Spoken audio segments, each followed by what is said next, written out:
What's going on, everybody? Welcome back to my tiny garage. My name is Jared, and it's starting to get dark early, which kind of sucks. But in the plus side of things, that means that snow is not too far away in the forecast. So this is the time of the year for snowblowers, which we got a few of here to look at. If you take a look at my junk pile, I call it a junk pile. It's kind of a mishmash of whatever, but there's actually two good snowblowers sitting back here yet. And we're going to be tackling one of those here in today's video. This is a Toro. It's an old Toro Power Shift 828. It's been sitting here for a little bit of time. Meant to get to it last winter, and just didn't have time to. So we're going to get this thing dragged into the shop here and see if we can't get this to run. I have no idea if it runs, and if it does, see if we can't get this thing to perhaps function and throw a little bit of snow. So with that, let's get this dug out and into the shop. Set this off to the side for the moment. It's another up and coming project there, most likely. Got a 2-cycle tiller that's been giving me some issues that we probably will look into in one of these videos. But for today, let's see if we can't get this this old girl back working again.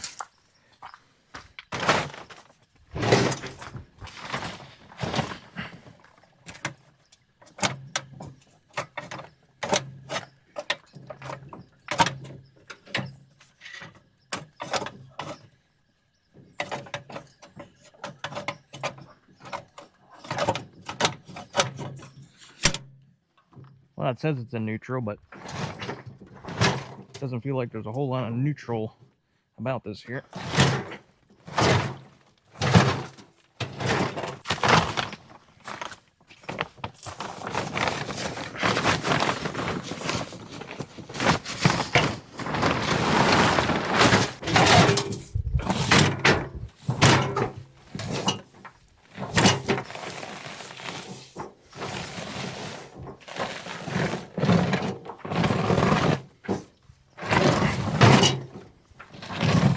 Like I'm back in high school again, doing bus drags or something like that. Some kind of workout.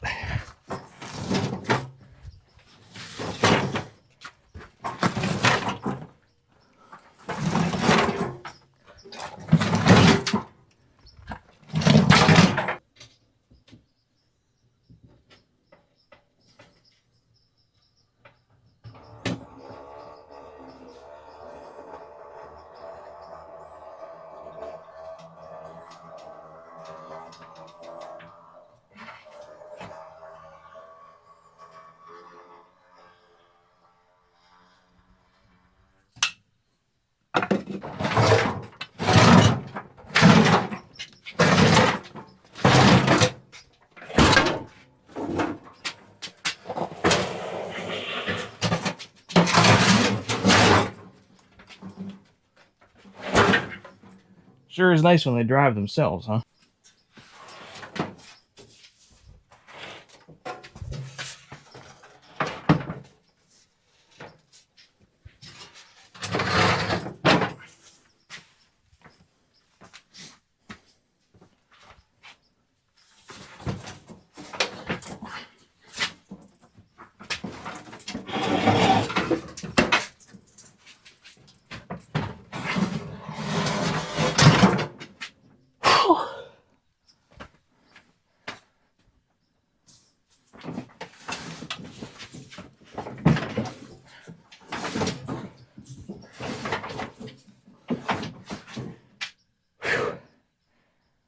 That's a big snowblower.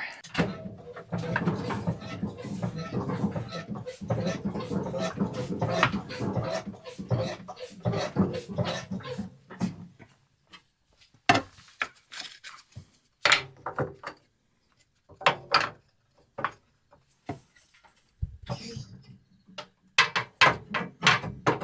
gonna have a little bit of a closer look here at this this old girl. She's definitely got some age to her. She's the old style of a lot of things, very simplistic and well used. Definitely wouldn't say overly beat up or anything, but everything still pretty well functions. Be our throttle there. Be our choke down here. That seems to work okay. Hefty oil drain pipe right there. That thing will let all the oil out of there you want. Nice steel chute. Big old lug tires. How's our chute work? Does it turn? Yep, chute turns. Key turns. Both of these seem to be doing something. Our shifter's stuck. It's moving down here, but it seems to be frozen up in the transmission, so no doubt we got a little bit of water in there or something. Let's check the oil, see if we got any oil. See if we can see any in there.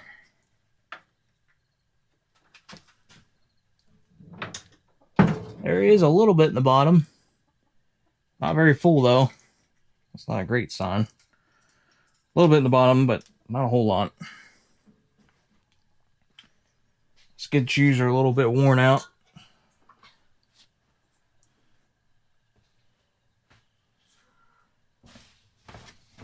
Auger's look in great shape though. That all looks in pretty decent shape overall. Huge bay. Not sure exactly what that is. Let's grab a tape measure and take a look. I'm gonna guess it's like 28 inches probably. Yep, 28. 28 by 20. That's a pretty big chute. So we're gonna need a gas cap. That's correct. Well, I guess the big burning question here, before we even throw our time and effort into it, will it run? So I guess what we'll probably do next is get that spark plug out and get a little bit of fuel down it, see if it'll pop off or not. I'm not very familiar with these power shifts. I've never seen one. I've never operated one, and there's very little videos even on like YouTube of how they work. But apparently there is an option up here in the dash where you can put it in power shift mode, and what that's supposed to do is move the tires back.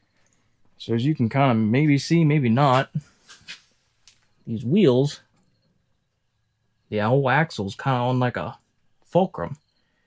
So I guess you can have right now more of a transport position, or they flip back. From my understanding, what that's supposed to do is it throws the balance of the snowblower off. So right now it's pretty stable. It'll tip right back on the wheels. It's pretty balanced. But if you flip those wheels back, it puts more pressure on the front cutting edge, which apparently helps with ice or cleaning up down close to hard surfaces like blacktop concrete. So it's kind of an interesting concept. Sounds like a lot to go wrong, if I'm be honest. But I don't know. Never used one before, so it'd be kind of fun. Hopefully we can get this running and function. It'd be really cool to see how that works. And yeah, kind of see what it does. It does have a Briggs & Stratton motor on it, which is unique. You'd almost think it has a Tecumseh on. Normally snowblowers do, but in this case, it looks like they opted for the Briggs. So let's go ahead and pop this spark plug out, throw a little gas down it, and see if we can get it to try to start it all.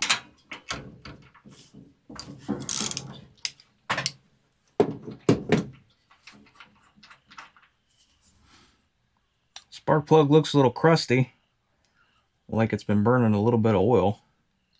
So that could be why it's low on oil.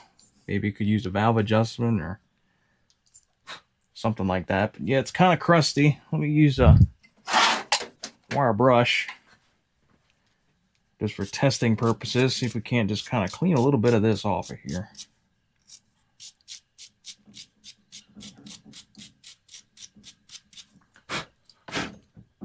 See if that'll help us out in our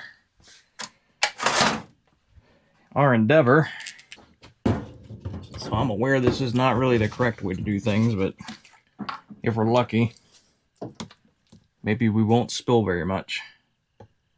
Just need a drop down it. There we go. That is a drop.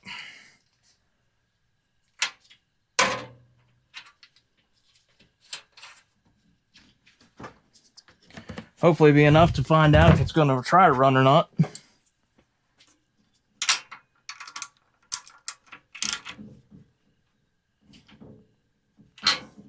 I'm pretty sure it's in neutral. And we're just going to pray it is, because that gear shift is pretty stuck. Got you guys set back a little bit, so you'll be able to watch the shenanigans as they unfold here. And hopefully, it'll fire off.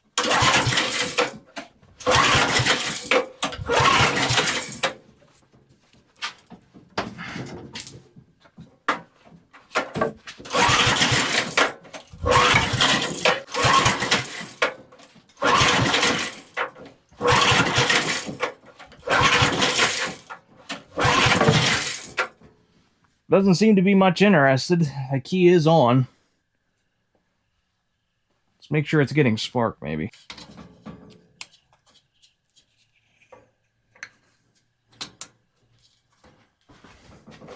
Let me know if you see anything.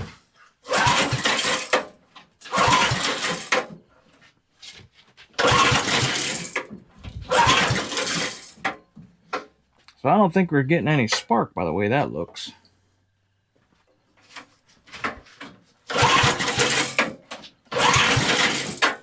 Yep, I'd definitely say we're not getting any spark. I won't make you sit here and watch all this, but I'm going to go through and pop all these panels off, the fuel tank and things, so we can get to that Magneto and see what things are looking like there on the flywheel. So I'll be right back with you here. Let me pull off a bunch of panels, and we'll get down to that flywheel. It should be all unbolted. There we go.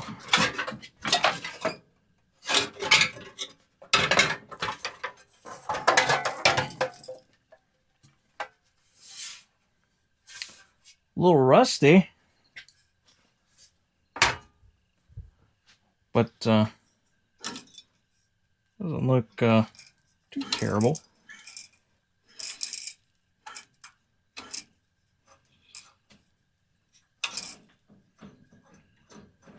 We can try cleaning up the magnets. That might be all it needs.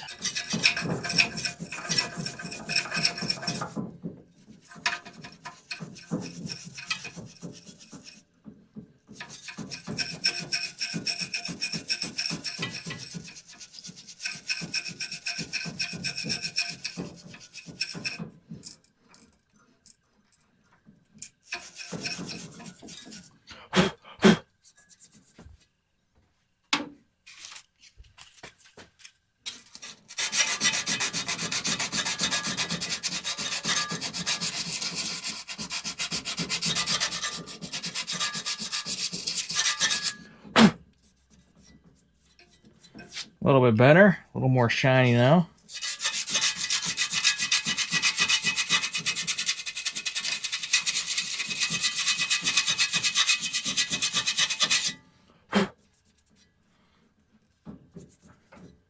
I'll bet that's probably all it needed.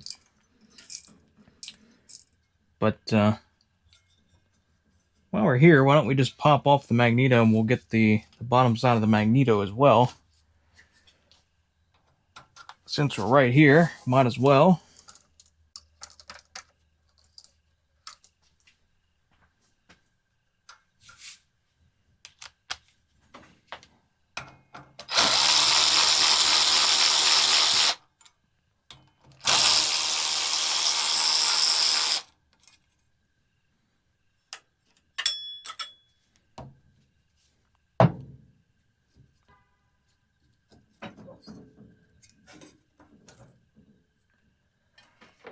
Things are a little bit crusty here on this side, looks like too, so we're just going to take some sandpaper and dress that up a little bit.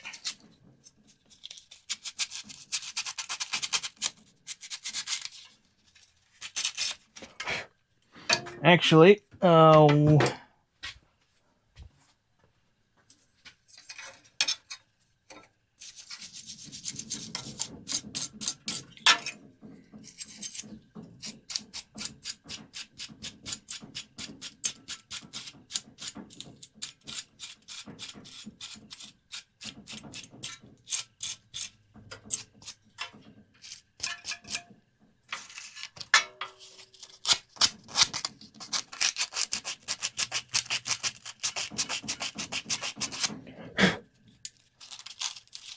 Looking a little bit better. Can actually see some shiny metal now.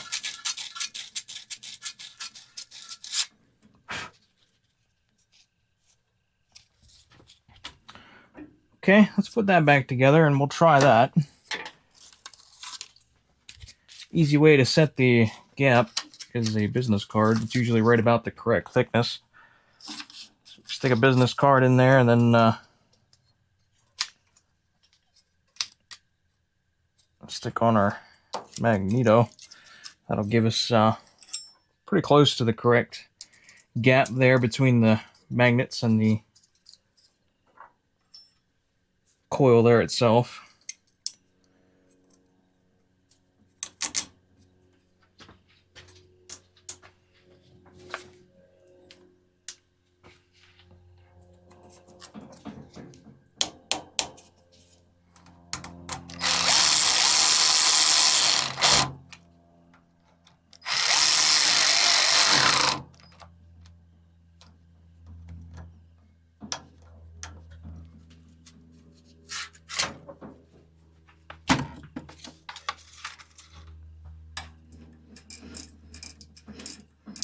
There we go. Okay, let's put our plate back on here and see if that made any difference. Looks like we got a little bit of wear there, but I don't think it's through to the wire yet, so I don't really see a grounding issue at this point. Just seemed to be a little bit of a rust issue. So let's put that front plate back on and we'll try again, see if we get spark this time. Got our front cover back on, got our side cover just kind of sitting here. Let's put our spark tester back on and see if we happen to change the way things are looking here. See if we're getting any spark now. Just to stay up here for us. Here we go. All right. Do we get any spark now? So the key's on. Let's see what we got.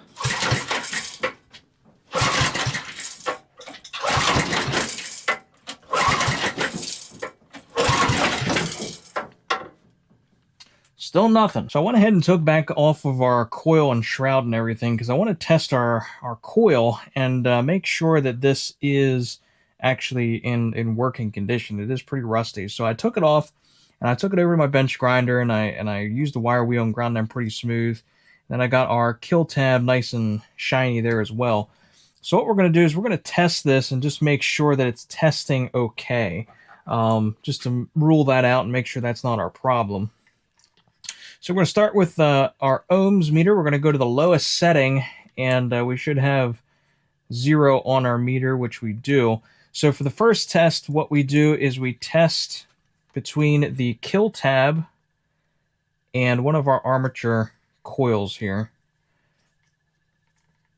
Get this all held together. And this should read somewhere between 0.5 and 2.5 ohms, which we'll see depending where I put this. If I get a good bite on it. We're kind of jumping around a little bit. There we got a 0.2. Goes the whole way up. Depending where I hit it, it goes pretty high. So I'm kind of wondering if we don't maybe have a coil problem. This side seems okay. This is a point. Oh, there's a 0.1. 0.2, 0.1. So that's telling me that's a little bit low. That's kind of telling me that there might be a ground issue that's grounding our coil out. For next test, we take it up to 20K. And this one here, we're going to test in our lead. And we're going to test that back to one of our coils, our armatures. And that is supposed to read somewhere between 2,500 and 5,000, which we're right at 25.4. There it went really low. Well, nope, there it went more in the middle. But I'm getting some inconsistent readings here on this coil, so I'm kind of wondering if it's not our coil, and I'm kind of wondering, well, there we had a 12. That was really high.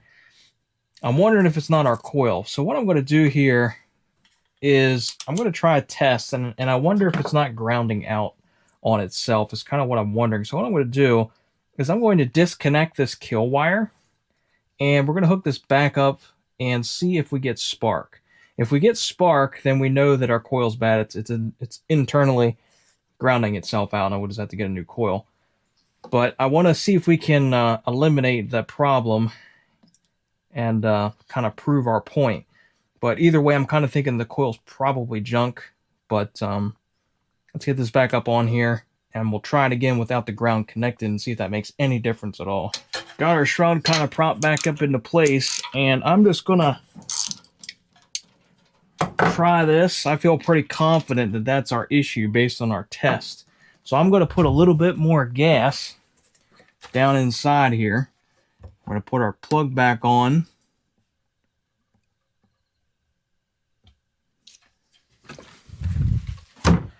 And then we're going to see if we get any spark. And if I was a betting man, I'll bet we're going to get some spark. Because the way that was testing to me, seemed like we had a ground issue. So let's stick our tester back in between these two.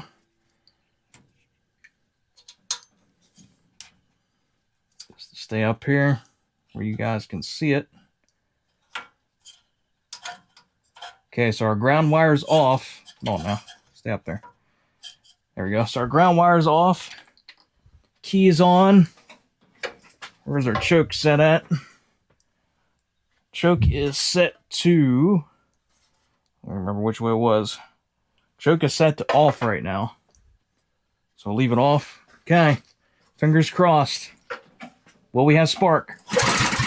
Yep, we got spark.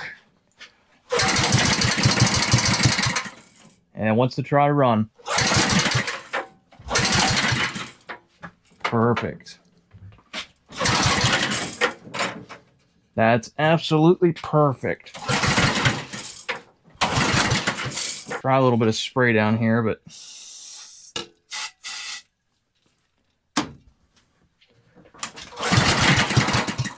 yep. Yep, it wants to try. Okay.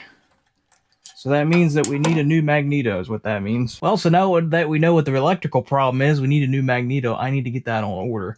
So I will get that on order, and since we know that it's going to try to run, I will go ahead and get a carburetor kit coming as well, because I'm sure that carburetor is going to need cleaned and rebuilt, no doubt at all. So I will get those two things on order, and we will follow up with this here in probably next week's video, and see if we can get this to actually run and make power again. By all appearances, it looks like it should be fine. We might have an oil burning problem just by looking at the spark plug, so we might get into some valve lapping and stuff there. But otherwise, I think it's going to be okay. So I will get those parts on order, and we'll follow this up in the next video. That being said, appreciate you guys stopping by to watch on this one. Hopefully you learned a little bit of something about testing a Magneto, an electrical system, and kind of a quick and dirty diagnosis. When you don't have spark, that's a pretty easy way to go about checking into things. So if you're not subscribed and you like this kind of content, make sure you are subscribed so you don't miss part 2 of this video. And hit the like button. It does help out the channel. Drop a comment down below and let me know what you think. Let me know if you have a better way of testing Magnetos that maybe I don't know about. So I'm off to get these parts on order, and I will catch you guys in part 2.